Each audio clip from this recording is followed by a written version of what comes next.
Welcome to the deep end in our how-to swimming pool YouTube channel.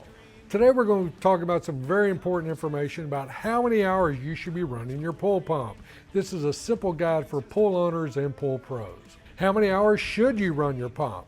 It's very important that you as a pool owner or pool pro understand this. I know it's a big question, and while the answer might seem simple at first, there are actually a lot of factors to consider when deciding how long to run your filter pump. Let's break it down in a way that makes it easy to understand and helps you get the best results for your pool. Why temperature isn't everything. A common recommendation you'll hear is run your pool pump for 1 hour for every 10 degrees of temperature. Many times they don't even specify whether it's air or water temperature, but we don't care. It's bad advice.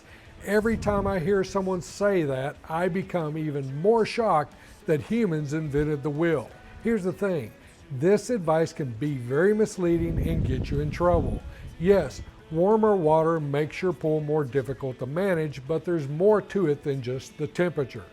What you really need to focus on is turnovers. What is a turnover? A turnover is simply the total volume of water in your pool passing through your filter once. For example, if you have a 20,000 gallon pool, then one turnover is 20,000 gallons of water passing through your filter. How often should you turn over your pool water? The International Swimming Pool and Spa Code, the ISPSC, recommends at least one turnover every 12 hours. This means ideally your pool's water should be filtered twice a day, not just one time for 12 hours, but twice during the day. But here's the kicker. A turnover doesn't actually filter all of your pool water.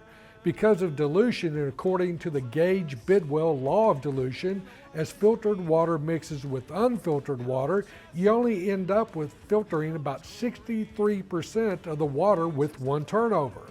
And that's in a perfectly circulated pool. And most pools I see are far from perfect.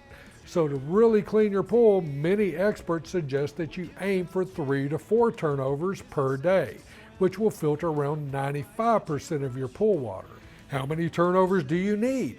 In areas with harsh environments like mine here in North Texas, we typically recommend a minimum of 2 turnovers per day. If your pool has heavy swimmer loads or heavy organic loads, you'll likely need even more turnovers. The more you run your pump, the less you'll struggle with problems like poor water chemistry, excessive use of chemicals, and you'll have a much easier and less expensive pool management experience. How to calculate how long to run your pump. To figure out how long you need to run your pump to achieve one turnover, here's what you need. Number 1, know your pool's volume. You can calculate your pool volume using this simple formula. Length times width times average depth equals your cubic feet of water. Then multiply that by 7.5 since there are 7.5 gallons of water in a cubic foot. Number 2, know your pump's flow rate. You need to know how many gallons your pump moves per minute. That's GPM, gallons per minute. You can find this info on your pump's manual or use a flow meter to get an accurate reading.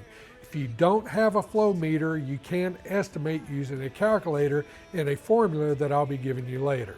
Number 3, calculate the time. Once you know your pool volume and your pump's flow rate, multiply the gallons per minute by 60 to get you how many gallons per hour.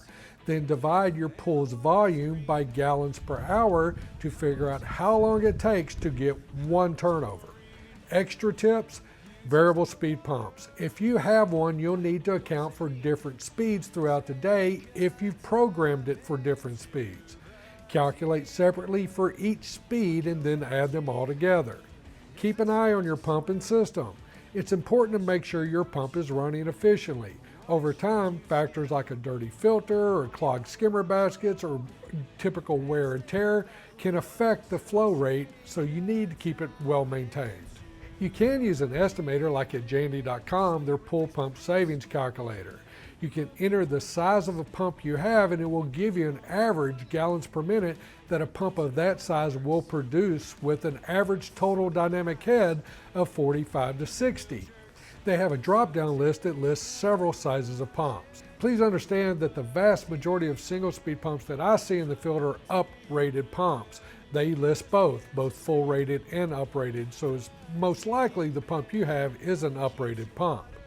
You can also use their VS pump examples, and most VS pumps of the same size will be reasonably similar in performance to each other. If you wish to more accurately calculate the gallons per minute that your pump produces, you will need to first find the pump curve for your particular pump. These are available for most any pump online, and I'm sure you can find it somewhere. Then you need to measure the pressure or PSI coming out of the discharge side of the pump and multiply that number by 2.31. Then measure the vacuum on the suction side of the pump using a vacuum gauge. Multiply that number by 1.13. Now add the two products together and that will give you the total dynamic head or total feet of head for that pump. Now go to the pump curve chart for your particular pump at the proper horsepower, and you can reasonably determine the gallons per minute that pump will produce at that total dynamic head. The higher the total dynamic head, the lower the gallons per minute. In conclusion, to keep your pool crystal clear, it's crucial that you exceed the minimum turnover rate recommended for your pool. Running your filter pump longer is a small effort that goes a long way in reducing pool problems and lowering chemical use. I hope this helps clear up how long you should run your filter pump. Don't forget, if you're unsure, it's always better to run your pump longer than not enough. Thanks for watching. If you found this video helpful, make sure to like, comment, and subscribe for more tips on keeping your pool in top shape. Until next time, happy swimming.